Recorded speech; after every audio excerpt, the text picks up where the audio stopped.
ایسے اسباب پیدا ہو گئے ہیں کہ ہمارے نوجوانوں کو بے غیرت بنا دیا گیا. بے غیرت کیا بنایا ہے؟ بے غیرت بنایا. کیسے؟ یہ ٹک ٹاک، یوٹیوب، فیس بک، ہر نوجوان کے موبائل میں یہ چیزیں ہوں گی. لیکن ہوں تو اس کا مطلب یہ نہیں ہے وہ غلطی کر رہا ہے. ہو سکتا ہے وہ اچھی پازیٹیو چیزیں دیکھتا ہوں، میں اس کا انکار نہیں کر رہا. لیکن یہ پپو پازیٹیو چیزیں دیکھتا ہو خالی، یہ بھی مجھے حسن ظن قائم نہیں ہوتا اصل میں. اس نے بے غیرت بنا دیا. کیسے؟ اچھا یہ بھی ایک منصب بن گیا ہے. ان سے ملیے، یہ ہے یوٹیوبر، یہ ہے ٹک ٹاکر. ابے بھائی یہ بھی کوئی منصب ہے، لیکن اس میں فخر ہے بھائی ہم ٹک ٹاکر ہیں. ہاتھ نہیں ملاتے دوسرے، ٹک ٹاکر ہیں. کرتے کیا ہو تم؟ بے غیرت بنا. لڑکیاں ٹھمکے لگائیں، مائیں ٹھمکے لگا رہی ہیں. بتاؤ، بیٹیوں کے ساتھ ٹھمکے لگا رہی ہیں. باپ بیٹیوں کے ساتھ ناچ رہا ہے کہ وہ، کیونکہ ارننگ اچھی ہوتی ہے، اس میں فالوئنگ بڑھ جاتی ہے، پیسہ آتا ہے. اس کا مطلب یہ ہے، میں یہ جملے کہہ رہا ہوں، اللہ مجھے معاف فرمائے، بہت سخت جملے ہیں، کہ جو طوائفیں اپنا جسم بیچ کر پیسہ کماتی ہیں، اور جب آپ ان کو پکڑتے ہیں تو وہ کہتی ہیں کیا کریں، ہماری بھی اپنی ضرورتیں ہیں، ہمیں اور طریقے سے نہیں ملتا تو ہم پورا کر رہے ہیں. تو ان طوائفوں کے اندر اور اس طرح کے گندے کام کر کے ارننگ کرنے والے میں کیا فرق ہے؟ لیکن آپ اس کو کتنا برا بھلا کہتے ہیں، اور اس میں اپنی ماں کو ٹھمکے لگوا لو، بیوی کو ٹھمکے لگوا لو، بہن کو نچوا لو، اور گندی گندی حرکتیں کروا لو اور اس سے ارننگ کرو. ٹھیک ہے، کیوں؟ ہم ہیں ٹک ٹاکر، یوٹیوبر. او بھائی یوٹیوبر، تمہیں پتہ چلے گا میدان معاشر میں. آج ہمارے نوجوانوں نے 4 آستانوں کی بیعت کر لی ہے: گوگل، یوٹیوب، فیس بک، ٹک ٹاک. چاروں پیر یہ مرید ہے. روز آنے سے پیر کے آستانے پہ پہنچتے نا، ان کے وہ پہنچیں گے. بہت سے ایسے بیٹھے ہوں گے، کھانا چھوڑ دیا ہوگا شاید کسی ٹائم میں، لیکن ان 4 آستانوں پہ حاضری نہیں چھوٹے گی. ایسا ہی ہمارے رگوں کے اندر رچا بسا دیا ہے کہ ہمارے نوجوان سمجھتے ہیں کہ آج اگر گئے نہیں آستانے پہ تو کچھ خالی خالی ہے اندر. تو وہ سوتے سوتے بھی ٹیڑھی آنکھ سے ایک ٹھمکا دیکھ ہی لیتا ہے اور کلٹی ہو جاتا ہے کہ چلو یہ زیارت، یہ حاضری تو لگ جائے کم از کم. جتنی بری بات ہے کہ پیر صاحب ویٹ کر رہے ہیں اور فقیر ویسے سو جائے. اس سازش کو سمجھیے. اگر ہمارے اللہ کے خلاف بولے ہم جوش میں آتے ہیں، کوئی نبی کے خلاف بولے ہم جوش میں آ جاتے ہیں، صحابہ کو گالیاں بکے، اہل بیت اطہار کی شان میں گستاخی کرے، ہم زبان کھینچنے کے لیے تیار ہوتے ہیں. ان لوگوں نے سمجھ لیا یہ کام مت کرو، اگینسٹ نہ لاؤ. کیوں قابل نفرت بنے؟ ان کے درمیان یہ چیزیں عام کر کے ان کو بغیرت بنا دو.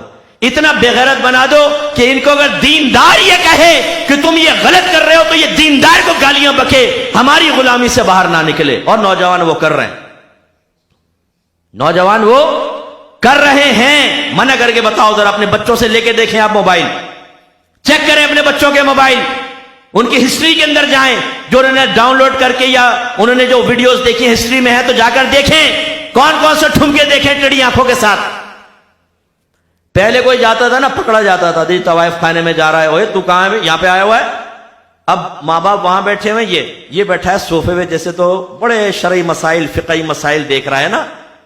وہ اصل میں ہوتا ہے یوں دیکھ رہا ہے، چل رہا ہے صاحب ڈانس. لڑکیاں، میری بچیوں ان چیزوں سے بچیں ورنہ تباہ ہوں گی.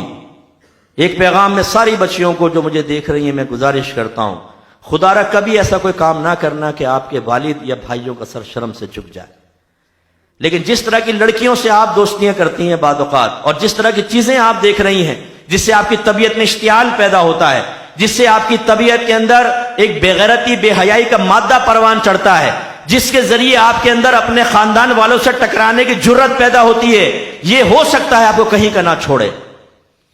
یہ اگر آپ کے ظاہر کو نہ بگاڑ سکیں، آپ کے باطن کو بگاڑ دیں گے. کتنی خواتین نے مجھے کہا کہ مفتی صاحب یوٹیوب پر، یہ فیس بک پر لڑکوں سے دوستی ہو گئی، اب میری شادی ہو گئی ہے لیکن لڑکوں کا تصور ذہن سے نہیں جاتا ہے. میں بظاہر شوہر سے بات کر رہی ہوتی ہوں، ذہن وہی ہے. ایسے ہم نے بعض نوجوانوں کو سمجھایا کہ بیٹا ایسا نہ کرو، دوستیں، شادی ہوگی نا سب چھوڑ دو. بھائی تو اتنا پپو کیسے بن جائے گا بھائی؟ ابھی تو شیطان کا غلام بنا ہوا ہے، اس کے بعد شیطان کو الٹی چھری سے ذبح کر دے گا بغیر بسم اللہ کے. کیسے؟ کہاں سے وہ ہمت آ جائے گی؟ جب پودا ہو آرام سے ٹوٹ جاتا ہے، درخت بن جائے تو کلہاڑ سے بھی نہیں کٹتا ہے. پھر نتیجہ کیا نکلتا ہے؟ شادی ہو گئی، بیوی پسند نہیں آئی، کیونکہ ارینج میریجز ہوتی ہیں اکثر. اب وہ بیوی بیچاری گھر میں ویٹ کر رہی ہے، یہ نکلا ہوا ہے آوارہ دوستوں کے پاس. گھر میں آ گئے، بیوی کہہ رہی جی سنیں. بولو جلدی بول، کیونکہ یہاں ٹھمکا، یہاں بیوی، یہاں پیاز اور لہسن کی باتیں، یہاں پہ ٹھمکے کی باتیں. بال بکھیرے ہوئے ہیں صاحب، لینسز لگائے ہوئے ہیں عورتوں نے، نوجوان کے دل کا سامان بیوی کا حق ادا نہیں کر رہا، ان میں لگ گیا ہے. فیس بک کے اوپر دوستیاں کر رکھی ہے ٹینا لینا سے. اچھا خود بھی فیک آئی ڈی بنا لیتا ہے بعض اوقات. ایسے سے مجھے ملے لڑکے، نام ہے محمد اکرم اور آئی ڈی بنائی ہوئی ہے زلیخا کے نام سے، اور وہ سامنے والے کو پاگل بنا رہا ہے. میں آج کام کر رہی تھی، تم کہاں تھے؟ آواز سے نہیں، آواز سے. اچھا یہ پتا نہیں کہ جو سامنے ٹینا بیٹھی ہے وہ بھی چراغ دین ہے، وہ بھی فراڈیا ہوتا ہے. دونوں یہ کر رہے ہیں. اسی طرح میرے بچوں یہ پرینک جو ہے، یہ پرینک مت دیکھا کرو. یہ بھی آج کل چل گیا ہے صاحب. کسی کی ماں بہن ایک کر دو، آپ اس کی دل آزاریاں کرو، اس کو ذلیل کر دو، لڑکیوں کے ساتھ گندے چھچورے جملے اب بولو، اور اس کے بعد آخر میں تو وہ بنا رہا تھا، ہاتھ ہلا دیں ذرا، اور وہ ڈال دیتے ہیں. کسی کی بہن، کسی کی بیٹی کے ساتھ تم نے اتنا گندا کیا، خراب کام کیا، شکلوں کو آپ نے برا کہا، تیری شکل تو چڑیل کی طرح ہے، تیری شکل تو کتے کی طرح ہے. اس طرح کی باتیں کر کے تم نے لوگوں کو چھچورے طریقے سے ہنسانے کی کوشش کی، کیونکہ تمہیں ارننگ ہو رہی ہے. اور اس کی فالوئنگ کون بڑھا رہا ہے؟ اسکرائبرز کون ہیں؟ یہ نوجوان ہیں اسکرائبر. ہم ہیں نا تمہارے لیے کڑا بغیرتی، ہم تمہاری بغیرتی میں ساتھ دیں گے. حالانکہ اللہ نے فرمایا وَتَعَاوَنُوا عَلَى الْبِرِّ وَالتَّقْوَى وَلَا تَعَاوَنُوا عَلَى الْإِثْمِ وَالْعُدْوَانِ. نیکی اور بھلائی کے کاموں میں ایک دوسرے کے ساتھ تعاون کرو، برائی اور گناہ کے کاموں میں تعاون نہ کرو. اور ہم کر رہے ہوتے.